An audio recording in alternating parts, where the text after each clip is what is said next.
Assalamualaikum warahmatullahi wabarakatuh. Perkenalkan, nama saya Agung Nasir. NIM 10584111073322. Kelas 6B. Baik, Bu. Di sini saya akan menjelaskan laporan saya, laporan implementasi perangkat lunak dengan judul prediksi pembelian produk melalui regresi logistik pada data iklan sosial media dengan Conversion Matrix.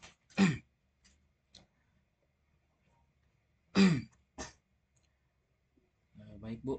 Pada bab pertama, bab pendahuluan, perkembangan teknologi digital mengubah cara perusahaan dalam memasarkan produk, salah satunya dalam iklan media sosial dan platform Instagram, eh, dengan menjadi media utama untuk menjangkau konsumen secara langsung dan personal.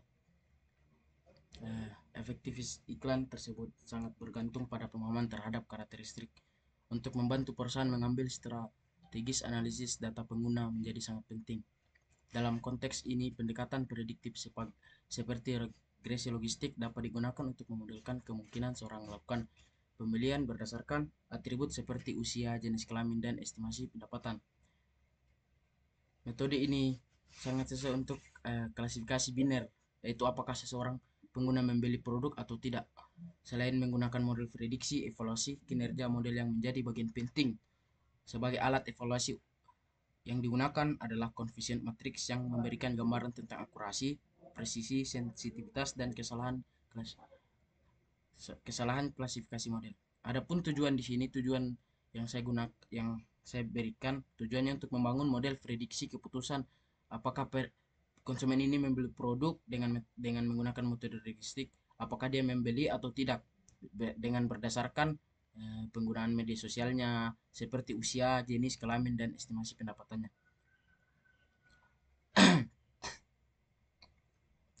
Dan di sini di tujuan saya ada beberapa tujuan, ada 5 tujuan. Kemudian ada ruang lingkup penelitian, ada beberapa data yang saya gunakan yang berasal dari dataset dari iklan media sosial yang berisi informasi penggunaan seperti jenis usia, jenis kelamin, estimasi pendapatannya, dan status pembelian produknya. Kemudian adapun variabel, eh, variabel prediktor atau analisis yang mencakup atribut numerik dan kategori. Adapun usia, jenis kelamin, dan estimasi gajinya. Kemudian pada bab 2 di sini menggunakan metode bab 2 metode. Dataset yang saya gunakan yaitu social network atau yang berisi mengenai 400 pengguna dari sebuah platform jejaring sosial. Data ini umumnya digunakan dalam konteks analisis perilaku konsumen, khususnya untuk membangun model prediksi apakah seseorang ini akan membeli produk tertentu setelah melihat iklan digital. Kemudian pada dataset ini terdiri dari 5 kolom, yaitu user ID, gender, age, estimasi seliri, dan pur hash.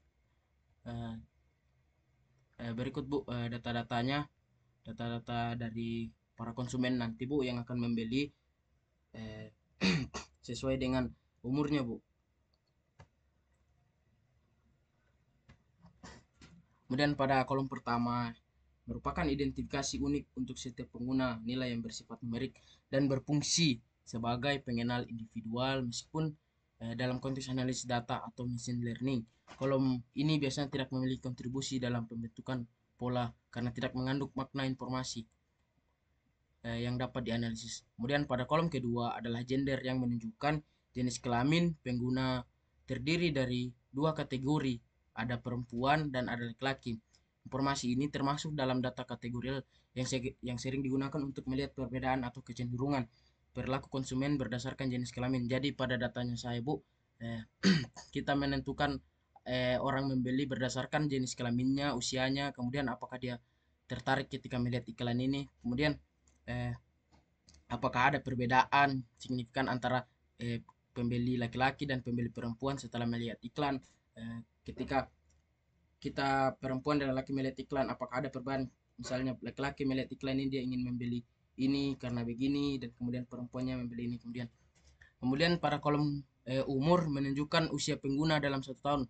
Usia adalah salah satu faktor demokratis penting yang dapat mempengaruhi referensi konsumen dan daya tangkap mereka terhadap iklan. Usia juga digunakan untuk segmentasi pasar karena kelompok umur tertentu mungkin lebih tertarik pada jenis produk atau pendekatan pemasaran tertentu. Misalnya pada usia ini dia usia misalnya usia 50 dia tertarik untuk membeli alat penumbuh rambut dan lain-lain sebagainya. Kemudian pada kolom estimasi salary mencerminkan estimasi pendapatan tahunan pengguna dalam satuan mata tertentu, biasanya dolar atau satuan keuangan lokal, tergantung pada sumber datanya. Kemudian pendapatan berkaitan erat dengan daya beli pengguna dan bisa menjadi variabel dalam menentukan apakah seseorang memiliki kemungkinan lebih besar untuk membeli produk setelah memiliki LAN. Kemudian pada kolom terakhir adalah variabel atau target dalam dataset ini. Nilainya berupa biner. Satu, jika pengguna melakukan pembelian setelah melihat iklan, dan 0 jika tidak.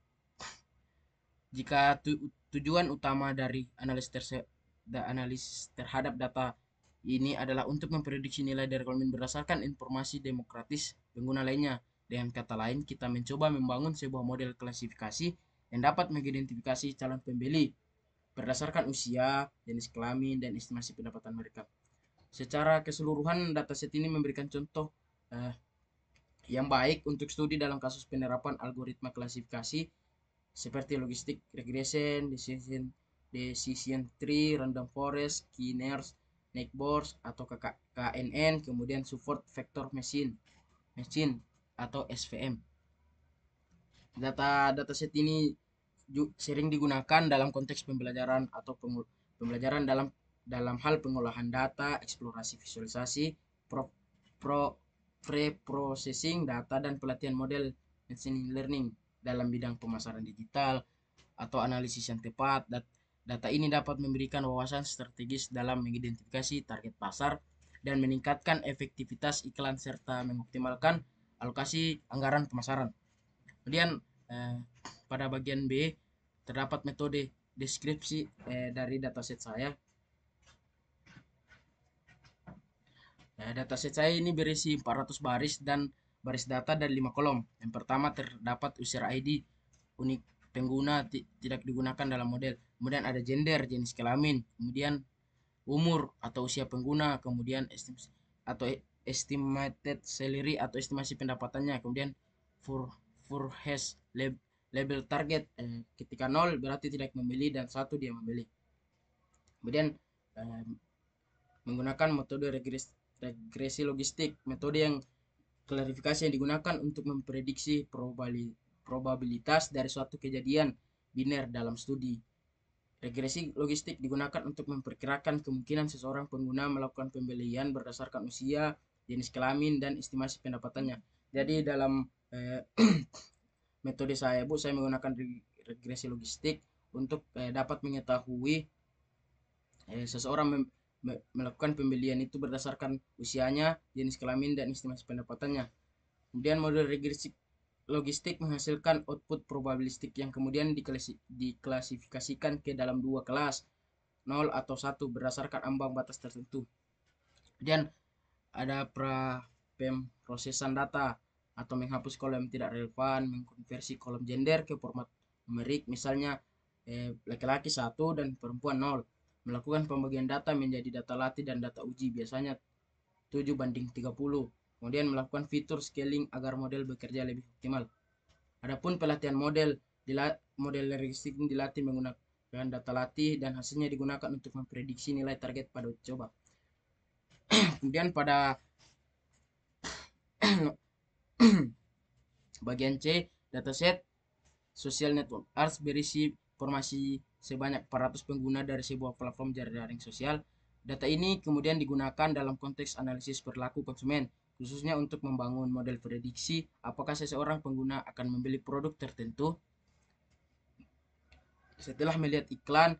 Dan dataset ini terdiri dari 5 kolom, yaitu user ID, gender, age, estimate salary, dan for has. Setelah tahap pelatihan dengan model regresi logistik selesai dilakukan, langkah selanjutnya adalah melakukan pengujian untuk mengevaluasi kemampuannya dalam memprediksi keputusan pembeli berdasarkan data uji coba yang belum pernah dilihat. Seperti apakah dia membeli berdasarkan umurnya, kemudian berdasarkan keuangannya. Kemudian pengujian ini bertujuan untuk menilai seberapa baik model yang telah dibangun dan mampu mengeneralisasi prediksi terhadap data baru, khususnya dalam konteks apakah seseorang pengguna akan membeli produk setelah dia melihat iklan di media sosialnya. Dan ini berikut perhitungan dari TP, rekal TP. Dalam proses pengujiannya, data dibagi menjadi dua bagian. Ada data latih sebanyak 70% dari total data dan data uji sebanyak 30%. Model dilatih pada data latih dan diuji kinerjanya pada data uji. Evaluasi dilakukan dengan menggunakan Confusion Matrix, sebuah alat evaluasi yang sangat umum dan dalam klasifikasi biner. Confusion Matrix menunjukkan jumlah prediksi benar dan salah dari 4 model kategori. Yang pertama true positif TP, kemudian true negatif TN, kemudian false positif FF, VF, dan false negatif VN. Melalui informasi ini berbagai metrik evaluasi dapat dihitung seperti akurasi, presisi, rekal, dan F1 score. Sebagai contoh, dalam hasil pengujian menggunakan data social network as model menghasilkan nilai prediksi yang cukup tinggi. Jika model memprediksi bahwa seseorang pengguna akan membeli produk dan prediksi tersebut benar, TP, maka ini merupakan keberhasilan yang relevan dalam konteks pemasaran. Sebaiknya jika model pemprediksi pembelian tidak banyak pengguna sebenarnya tidak membeli, maka hal ini bisa menyebabkan alokasi anggaran iklan yang tidak efisien. Kemudian pemahaman terhadap distribusi nilai dalam Confusion Matrix menjadi sangat penting dalam pengambilan keputusan strategis oleh pelaku bisnis. Hasil dari pengujian menunjukkan bahwa model regresi logistik memiliki akurasi yang baik, yang mencerminkan proporsi total prediksi yang benar dibandingkan seluruh data uji. Presisi mengukur ketepatan model dalam prediksi kelas positif atau pembelian. Sementara rekal mengukur seberapa banyak dari total pengguna yang benar-benar membeli dan berhasil diprediksi oleh model. Kombinasi keduanya dirangkum dalam metrik F1 score yang memberikan gambaran menyeluruh terhadap keseimbangan antara presisi dan rekal. Secara keseluruhan, data tahap pengujian ini menjadi bagian penting dalam mengukur keberhasilan. Sebelum diimplementasikan secara nyata dalam strategi pemasaran digital, evaluasi yang diteliti dengan menggunakan Confusion Matrix memastikan bahwa model tidak hanya akurat tetapi juga dapat diandalkan dalam skenario di mana biaya kesalahan prediksi bisa berdampak langsung terhadap efektivitas kampanye iklan dan kepuasan terhadap pelanggan. Kemudian pada bab 3, hasil dan pembahasan. Yang pertama, Confusion Matrix heatmap yang memungkinkan kita untuk mengetahui di mana model membuat kesalahan dan beberapa kesalahan itu terjadi. Sebagai contoh, jika model memprediksi seorang akan membeli produk dan ternyata benar, maka itu adalah TP. Kemudian jika model memprediksi pembelian tetapi kenyataannya tidak, dia memprediksi bahwasanya seseorang ini membeli tapi kenyataannya dia tidak membeli, maka itu disebut VF atau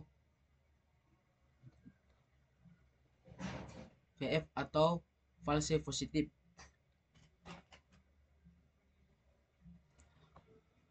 Tetapi kesalahan ini tidak penting untuk diketahui karena berdampak langsung terhadap aktivitas kampanye pemasaran. Sebaliknya, jika model gagal mendeteksi calon pembeli yang sebenarnya tertarik atau FN atau false negatif, maka dapat menyebabkan peluang besar pasar yang terlewatkan. Contohnya seperti dia mendeteksi bahwasanya ada calon pembeli yang jika dia tidak mendeteksi bahwasanya ada salah satu calon pembeli yang sebenarnya sangat tertarik ketika melihat iklan tersebut, dia sangat tertarik, tapi metode ini dia tidak mendeteksi bahwasanya pembeli ini atau konsumen ini sangat tertarik, maka itu dapat menyebabkan peluang pasar yang terlewatkan. Oleh karena itu, Confusion Matrix menjadi landasan penting dalam mengukur kualitas prediksi model. Hasil dari Confusion Matrix ini dapat lebih mudah dianalisis secara visual, maka digunakan representasi grafik berupa heat map. Heat map adalah visualisasi matriks yang menampilkan jumlah masing-masing kategori prediksi dalam bentuk warna dengan tingkat intensitas tertentu. Misalnya, angka yang tinggi pada posisi true positif dan true negatif biasanya muncul dalam warna biru, tua, atau warna terang lainnya. Menandakan bahwa model membuat banyak prediksi yang tepat. Visualisasi ini tidak hanya mempermudah interpretasi hasil model, tetapi juga memberikan gambaran intuitif tentang keseimbangan antara prediksi benar atau salah. Hasil evaluasi dari metode ini digunakan untuk menunjukkan performa yang cukup baik. Terlihat dari nilai akurasi yang tinggi dan menunjukkan bahwa sebagian besar prediksi model sesuai dengan kenyataan. Nilai presisi yang baik mengidentifikasi bahwa model memprediksi seorang akan membeli, kemungkinan besar prediksi itu benar. Kemudian rekal juga menunjukkan nilai yang memuaskan, artinya model ini berhasil mengidentifikasi sebagian besar pengguna yang benar-benar melakukan pembelian, jadi tidak akan salah-salah ketika menggunakan confusion matrix ini. Kemudian sangat membantulah untuk mendeteksi ketika memang benar-benar orang ini ketika melihat iklan apakah dia sangat tertarik, apakah dia ingin membeli atau tidak, sudah sangat akurat. Kemudian untuk mengukur keseimbangan dan presisi menggunakan metrik F1 secara F1 score yang menunjukkan performa yang stabil dan profesional. Berikut secara keseluruhan penggunaan conversion matrix dan heat map dalam proses evaluasi. Berikut gambaran dari conversion matrix yang tidak beli, seperti contohnya yang aktual seperti yang angka 7 ini bahwasanya tidak membeli setelah melihat beberapa iklan dan tidak tertarik untuk membeli. Kemudian ini 21 membeli. Ini contoh, ini prediksinya sama. Kemudian di sini seperti ini tidak membeli. Kemudian ini membeli. Gambar ini merupakan visualisasi conversion matrix dalam bentuk heat map yang digunakan untuk mengevaluasi performa model regresif dalam prediksi keputusan pembelian pengguna berdasarkan data iklan media sosial.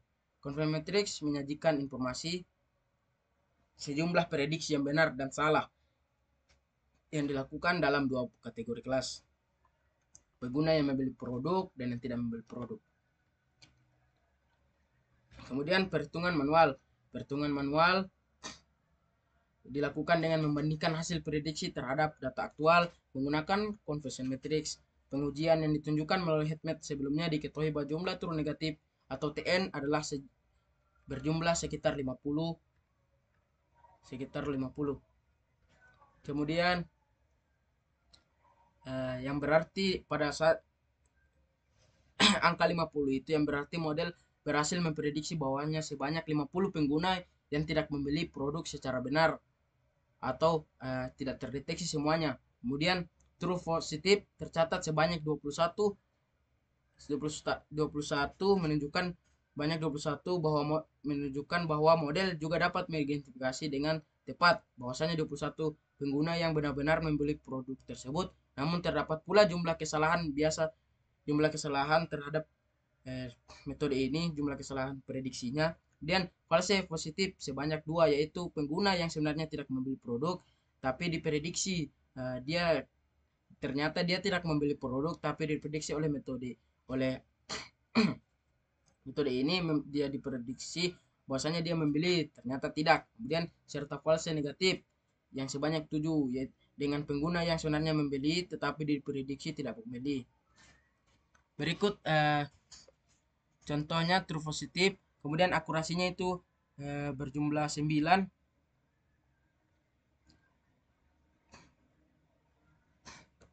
Tapi Bu, ini contohnya statistik evaluasi modelnya. True positifnya berjumlah 21, true negatifnya 50, false positif 2, false negatif 7. Kemudian akurasinya berjumlah 89, presisinya 9,91, rekalnya 75 dan F1 skornya 82. Kemudian nilai di atas dapat menghitung akurasi model, rasio antara jumlah prediksi yang benar dengan total seluruh prediksi. Secara manual, akurasi dihitung sebagai TN TP tambah TN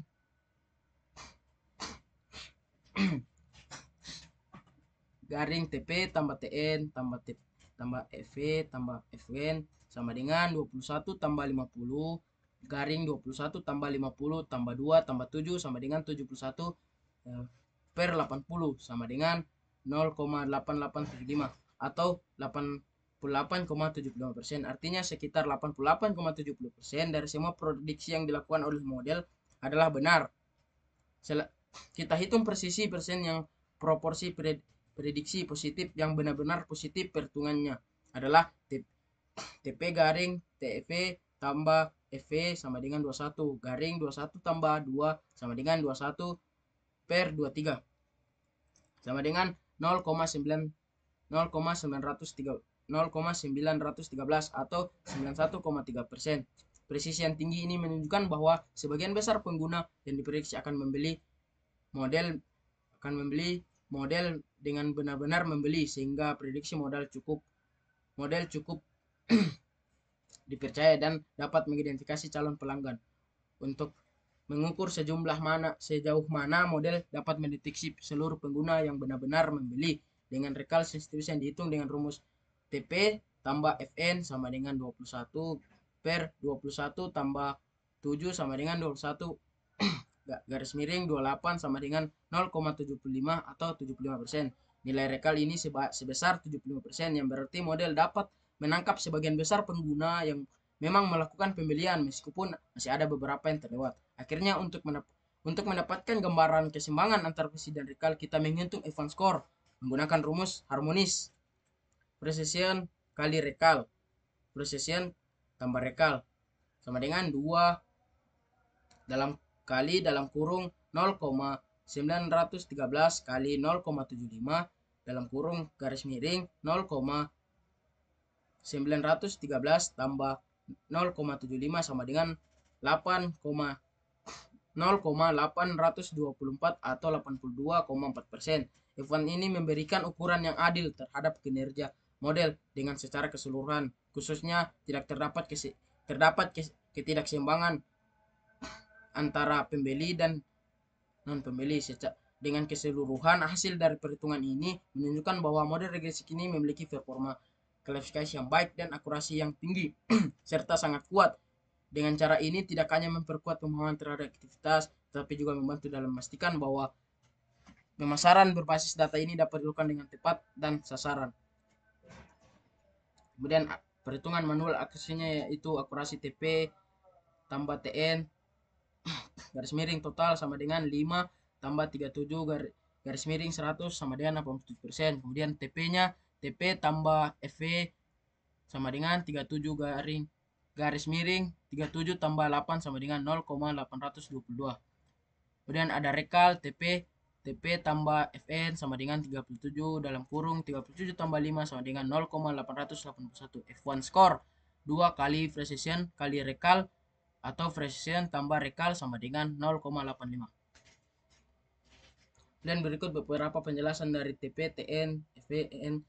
TP model memprediksi pembeli dan benar, TN memprediksi tidak membeli dan benar, kemudian FV memprediksi pembeli tapi sebenarnya tidak, kemudian FN memprediksi tidak membeli tapi sebenarnya membeli, kemudian akurasi rasio terhadap total prediksi, precision proporsi prediksi positif yang benar, kemudian recall proporsi kejadian positif yang benar. F1 rata-rata harmonis dari precision dan recall. Kemudian berikut kesimpulan dari laporan saya. Bahwasanya penelitian dan analisis yang telah dilakukan dapat disimpulkan bahwa model regresi mampu memberikan performa klasifikasi yang cukup baik dalam memprediksi keputusan pembelian pengguna berdasarkan data demografis seperti usia, jenis kelamin, dan estimasi pendapatan melalui evaluasi dengan menggunakan conversion matrix yang diketahui bahwa model berhasil mengklasifikasikan sebagian besar data dengan benar dengan nilai akurasi mencapai 8,75% pada salah satu pengujian dan menunjukkan bahwa prediksi model sesuai dengan kondisi sebenarnya dalam sebagian besar kasus. Berikut daftar pustaka yang saya ambil di sini berjumlah 1, 2, 3, berjumlah 7, sekitar 7 referensi dari daftar pustaka yang saya ambil. Berikut lampiran-lampirannya dari program saya. Ini tuh cukup sekian. Saya akhiri penjelasan dari pelaporan saya. Billahi bisa bilhaq, wastaiqul khairat. Assalamualaikum warahmatullahi wabarakatuh.